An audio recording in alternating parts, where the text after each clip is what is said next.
They snuck one out.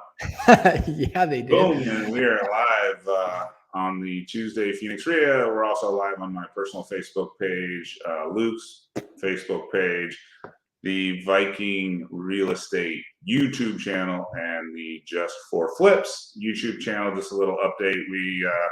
I launched a little education program. It's called Just for Flips. You can follow me on Instagram at Just for Flips. You can follow me on YouTube on Just for Flips. Or you can here on the RIA. Going to start taking my 22 years of knowledge that I've shared with multiple people. Might have taught Luke one or two things.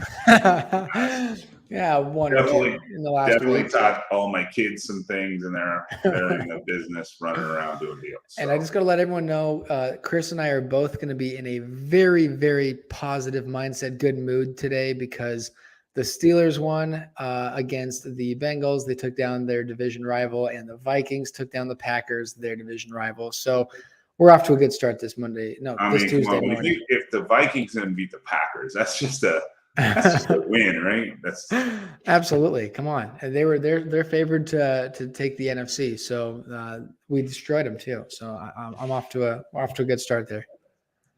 All right. So today we're talking about novation and just a little background when you talk about novation. Novation means to replace. The original concept behind novation is I'm in a deal and I want to bail. And, I went out, like something changed in my life, whatever. And I'm like, hey, I got this deal, Luke. Will you take it from me? Okay, Luke's going to take it. That's the original kind of concept around novation. It's been around forever. So I went out of the deal. I replaced Luke as the buyer with the deal. He jumps in, he signs a new contract, not an assignment, signs a new contract with the seller. And voila, he's taken over the deal. So now after that, kind of after the downturn, obviously the madness that happened in 2008, 9, 10, a lot of people turned to novation right after the downturn, the government got rid of the FHA flip rule. So no, you could buy a house at trustee sale, you could buy a house wholesale, you could buy a house wherever you wanted to, and you could fix it up and no 90-day seasoning for the FHA buyer. It's voila, sell it right away. Well, as things started to normalize, good old FHA stuck that 90-day flip rule back in there. Don't remember exactly when that happened. I want to say it's kind of 12 or 13. I have to Google it, but all us fix and flippers are like, oh, now I got to wait 90 days for seasoning. So some of the guys in my mastermind, a guy named Eric Brewer, started doing this, around that time. And basically what he did is he started doing novations to prevent having to hold that for the 90 days because obviously the market was moving up and stuff was selling fast. And he didn't want to have to wait the 90 days for novation. So he ended up doing novation contracts. So then basically he could, instead of getting a wholesale deal, he'd get a novation and not wait that 90 days and sell it to an FHA buyer. It's kind of a little bit of the background in novations. And Luke, you said you did your first deals in novation. Yeah, I mean, that's one of the things too. Obviously, it's the thing that's kind of nice is that it's like any negotiating, it's like negotiating any other deal. You can kind of work out the terms to how you want them to be, right? I mean, you could work out, with the seller. You could say, hey, I'll give you this amount guaranteed. You could say, hey, I'll give you anything, percentage wise up and over this number, however you wanted to kind of go about it. But really the first, in a sense, quote unquote flip kind of novation that I ever did was actually the first deal really the first kind of flip deal that I ever did. It was with a family member. And so I think that novations are a perfect, opportunity for people like, with family situations where this was a family friend. He was looking to get a certain amount out of the property. And he had multiple offers from other wholesaling companies, flip companies, stuff like that. But he knew that I was doing that as well. And so he reached out to me and said, hey, what would you be willing to pay me? And again, my number was actually, it was, right in the same ballpark as these other guys. So obviously because I was family, he ended up moving forward with me. And so I guaranteed him a certain amount on the house, right? So I want to say at the time, God, if I can remember correctly, it was, I think it was a house on the border of, it was a house on the border of Tempe and Phoenix. And he had wanted like 175. All of his offers were coming in at like 170. So if I recall, I think I actually offered him like the 175, and I was like, but this is what we're going to do. We're going to leave the property in your name, and you're going to let me go ahead and fund the rehab on it because it needed a full renovation. So I came in, completely renovated the whole property. I only spent like 35 at the time because I think this was back in like 2006, 17, something like that. So it's probably like 6 years ago. So I came in, put 30 grand down on it. Some of you guys might have already heard the story from me before, but I had like 35 grand in my account at the time. And I pulled out like 32, 33 of my 35 at the time. And I put all that down on the renovation. So what I worked out with him though, was that I was like, okay, listen, we're going to guarantee you this amount. So I'm going to guarantee you $5,000 more than what anyone else is offering you. Everyone else is like 170. You want 175. I'll give you the 175. And again, so this is where you can kind of get creative with your terms. You can say, I'll give you a percentage over the top. I'll give you, whatever, 10% of profits on top of the 175, or you can just say, I'll guarantee you a higher amount. So it can kind of give you some power in that sense. But I offered him 5,000 more than anyone else. I put 30 into it. So the thing that's nice about it is that you're kind of minimizing your risk because obviously you don't have hard money fees on it. They're still leaving it in their name. They're still paying those. And so it kind of gives you the upper hand in that sense where these other people that are going to come in, they're going to have to pay that, right? They're going to have to pay, if you're getting a loan with Chris, right, you're going to pay your 12% or whatever it might be on the money. So on the money that you're borrowing. So I was at a little bit of an advantage in that sense by kind of going this route as well. We knocked it out fairly quickly. So again, I think all in all, I knew, okay, buying at 175, putting that contract together, putting 32 into it. I knew that I was going to be at like, 203 or whatever it was. So I think when it all came down to it, I think we ended up selling it for like 265 after realtor fees and closing costs and everything. When it was all said and done, we ended up, I ended up making like 35 grand on it. Yeah. So you doubled your money. Exactly. Doubled the money. Didn't have any holding costs or anything like that. And that was really kind of one of those first things for me that was like, damn, like this is a really smart way to go about it. And again, we don't do a lot of them right now. And it's one of those things we've, at Viking Real Estate, we've talked about getting kind of back into those and starting to do more of them because they make a ton of sense. Yeah. So let's just talk about the typical wholesale funnel that you have, I have, all that kind of stuff. You doing your cold calling. I mean, I don't know my numbers as probably as well as you because my guys do my numbers, but typically it's about, it's about rough numbers, 50 to 60 leads per contract, right? Right. Okay. And then how many times you go to a house and it's a relatively nice house and, let's just use round numbers, 150, retail price, and you might shoot them an offer at 95, hoping to wholesale it for, 105, right? Yep. And they're like, well, I really want 120. Yep. But and it's a nice clean house. It doesn't, maybe it needs a little paint and carpet, little love, but still probably something that and you're just like, well, you're at 95, they want 120, 95, 120, 95, 120. Right. I mean, typically right then you might be able to go, do you have an agent on your team that you refer to? Yes, we do. Yeah. So at this 100%. time, you're like, okay, well, we're too far apart. I want to give you 95. Maybe I could come up to 100, but I can't come to 120. Like it just isn't going to work, right? Yep. So this could be one of those options where, you can do like let's just say you were to get it at 95, what's your typical wholesale fee? It's some crazy number, I know. I mean, the rest of us only. I mean, well, we honestly this past year we didn't do very many wholesales because we were flipping basically absolutely everything that we came that we took. We took down pretty much everything. Yeah. Just because we were leaving a lot of money on the table. But last year, 2021, I want to say our average wholesale was like 42,000. Yeah. Which I know that's not super realistic. More realistic is closer to like 20, 25. So that's not realistic. I'd say a national average for a wholesale fee 12 to 15.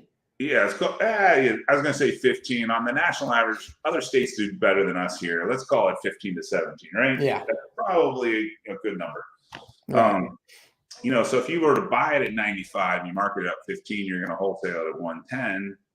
You're going to get your little $15,000 wholesale fee. But on this transaction, you can call it that one contract out of 50. But if you're willing to novate, a particular seller that wanted that 120, instead of referring it to your agent and getting what do you get back as a referral fee from your agent? Do you just like nice guy hand it off?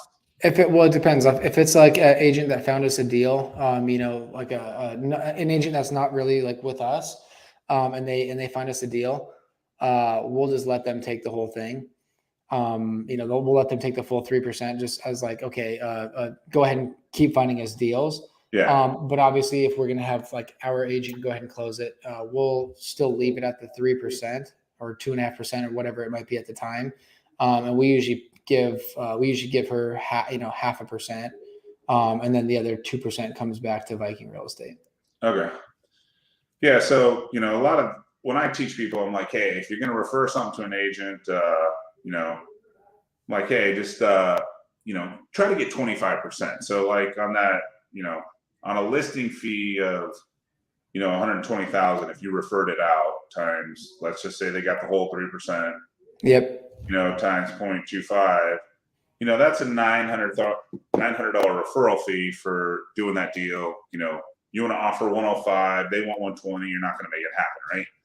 Right. But if you use Novation contract, and this is where people have been using it, like, okay, now here's a lead that you might be able to monetize because they want the 120. It's a relatively clean house. You put the paperwork together, and then basically you are now getting you're basically putting in our contract. A lot of people do the notice of interest. They record the notice of interest at the title company, right, or the county recorder's office. Yep. We get the power of attorney, which basically gives them the right to now throw it up on MLS. So you get that house at 120, and then you throw it up on MLS for 150. Yep. And then part of that conversation, like, and every part of real estate conversations, because these better than mine, it's just a negotiation process. 100%. Right? Yeah, absolutely. Okay, you're not taking my 95. I'm going to get you your 120, but I'm going to need access to the house. Yep. More time to sell it.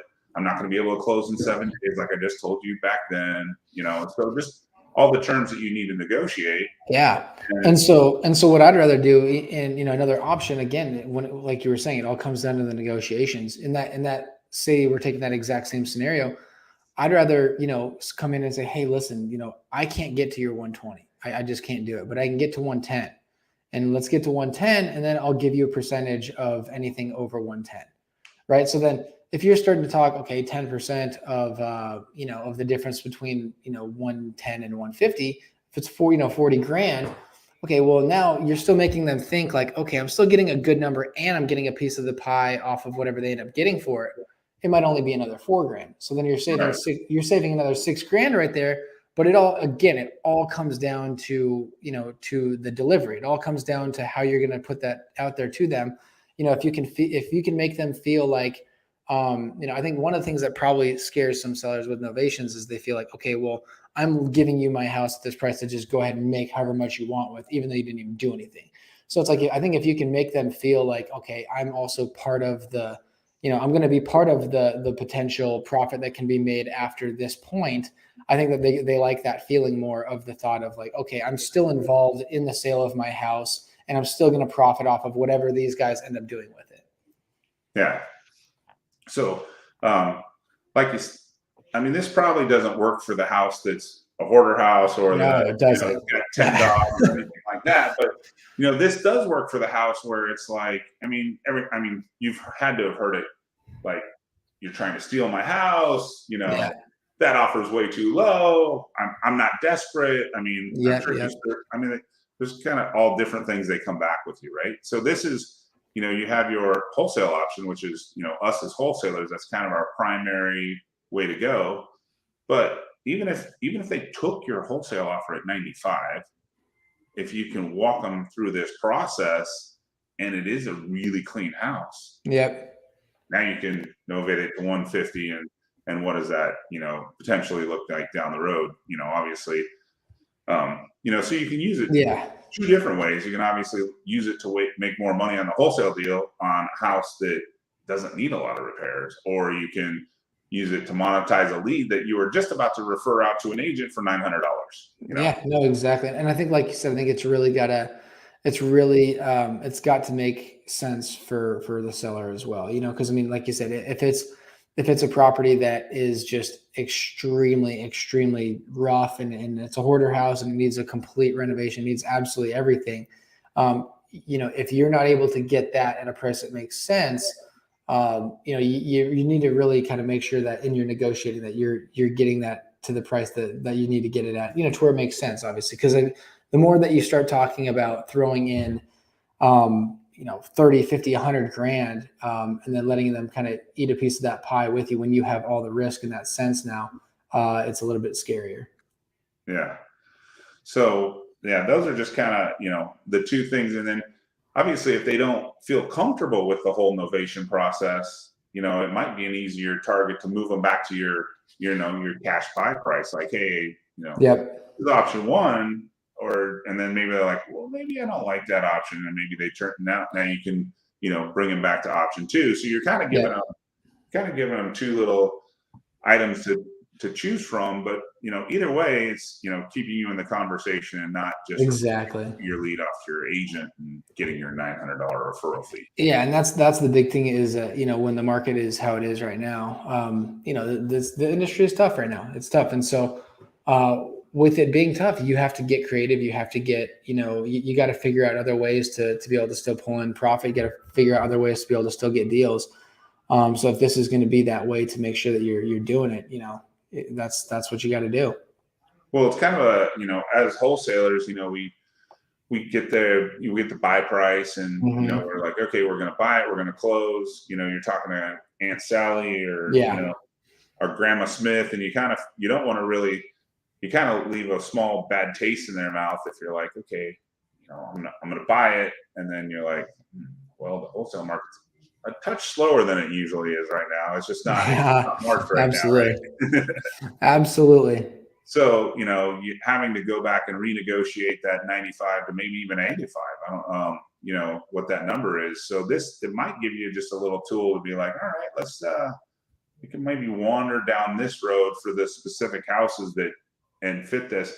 And now I know everybody's gonna like comment below and go like, well, why wouldn't they just throw it up on MLS themselves, right? Right. Everybody's gonna say that, right? So, but there's a lot. That's the thing. There's a lot of people out there that they want that reassurance of just knowing that they're done with it. That they don't have to do anything to it. That they don't have to worry about the showings, because you still have to explain to them that there are still going to be showings, but they're not going to have to worry about whatever price it ends up coming in at. They're not going to have to worry about renovations that are made and everything. Like, that's all on your plate from that point on. So you're still going to have those. You're still going to have those people that want that reassurance of knowing, okay, this is what I'm getting and I'm done. I don't have to worry about anything else. Yeah. Now you get to worry with the showings. You got to deal with the contracts. Yep. And guy like yourself probably looks at 300 or 400 contracts a year. So you understand where the contracts are, where the things are. You don't have to worry. They don't have to worry about a Binzer list. It's not like the contract is going to come in, hey, $10,000 overpriced, waiving inspections and waiting. That's not happening. Yeah, right. Exactly. No, exactly. Definitely not. Now it's how many points for concessions are you giving? Yeah. So, I mean, you got to basically take, an unexperienced seller that isn't used to doing all this, and you put it in your plate on somebody that does this for a living every single day. Exactly. Exactly. That's where it makes it, where they might be interested in doing it. That's where it's going to make it attractive to a seller that's going to think, okay, if I'm weighing the options, which route do I want to go? I can get the feel of the easiness. I can get the feel of knowing that I'm done. Or I can kind of take on the headache of going through the listing, going through the fixing up the house, putting money into it, dealing with a Binzer, dealing with, an inspection, dealing with agents, dealing with all this stuff. But so that's where, again, it's all going to come down to that delivery of how you kind of, break it down for them as to why they might want to go the novation route. Yeah. So, and if you are going to do novation, I would suggest that obviously you need to disclose that you're going to put it up on MLS. You need to get the right power of attorney. You need to get the right notice of interest. Because basically, when you get to the end and so you sign the contract with the seller, you stick it up on MLS. The word novation means, I, Chris Simon, novating this property with the seller, and Luke comes on down the road on MLS, and now I'm going to take the seller and put him in contract with Luke. Basically ripping up my contract and replacing Luke's contract with mine. Mine says 120, yours says 150, going back to the same numbers that we were talking about before. And what's great about that, then when you record that notice of interest, basically the title company goes, ding, ding, what's this notice of interest? And you go, well, I'm right here. I'm the one that set the deal up. Yep. The contract with the seller was here. Here's a copy of that. Yep. New contract that Luke just jumped on. Here's a copy of that. Here's my notice of interest. I release my notice of interest with a check for this much money. So exactly. And you make 20 instead of making 900. Yeah. Or just losing a lead because you're like, well, I'm at 95 and you're at 120 and we can't make the deal work. So Yep. If you have 50 leads and you can make one transaction, but now if you can make 2 transactions out of 50 leads, I mean, you just doubled your numbers, right? No, exactly. And if you can get to even 3 transactions out of 50 leads, then you just tripled your numbers. So right.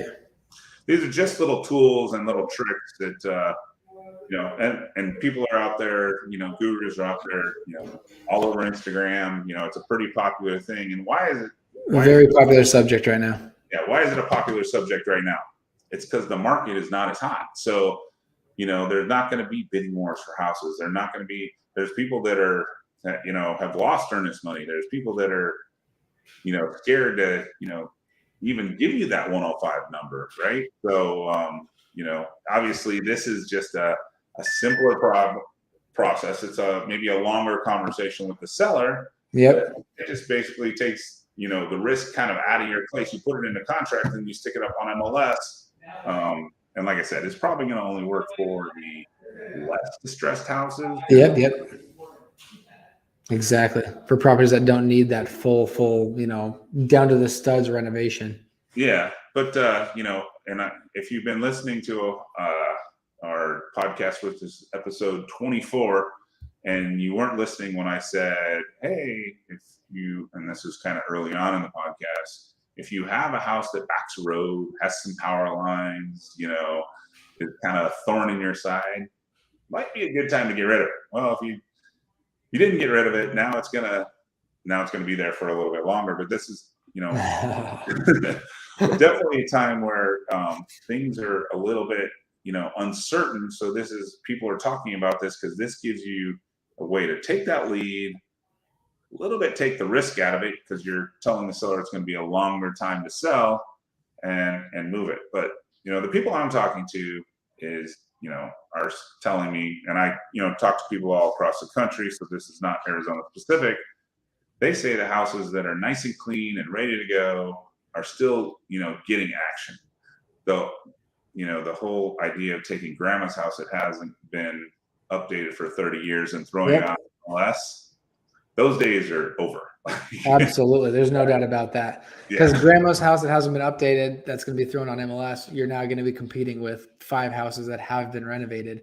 That might only be $20,000 higher than grandma's house. Yeah. And what's your buyer going to buy? Are they going to buy something that's fully renovated, or are they going to buy grandma's house? Yeah. I mean, it was great for the last 2 years. You could throw grandma's house. Needed the whole renovation. Start a bidding war. Yeah, those days are gone for now. Yeah. Anyway, so if you have any questions about Novations, put them below, whether it's on our YouTube channels or our Facebook pages. But that was just a brief overview. I'm going to give you a full disclosure. I have not done a Novation. I was just, I'm out there. People are asking me about Novations, and I wanted to give you just a brief description on, a little bit about the history about Novations and a 25-minute crash course. Yeah, just a little 25-minute crash course about, what people are talking about and what it really means. And it's, there's also, I hate to say it, but rates hit above 6. I think they're 6.25. Little market update, so wow.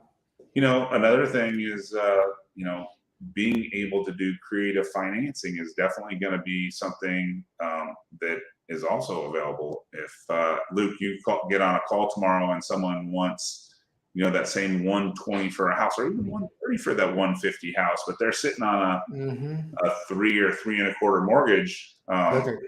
Give me those terms. Yeah, it's going to give you the ability to, maybe it's in Prescott and you want to add another Airbnb, being able to maybe give them $5,000 walking money for right 135, or they want 130 and it's worth 150. Obviously you can't make that deal on a wholesale deal, right, but you maybe say, oh, I'll give you your 130 plus, maybe I'll give you 135 with $5,000 walking money, but we're going to leave it in your name. We're going to leave it in your name. I'm going to do a little creative financing with you, so and give me 5 years to pay it off. Yeah, heck yeah. It's another little trick that I heard, go to these masterminds, and I check with your CPA about this. I'm not, another little trick that you can use, and these are we can talk about more of these on another episode, but someone just did a commercial deal, and they were able to do a seller carry.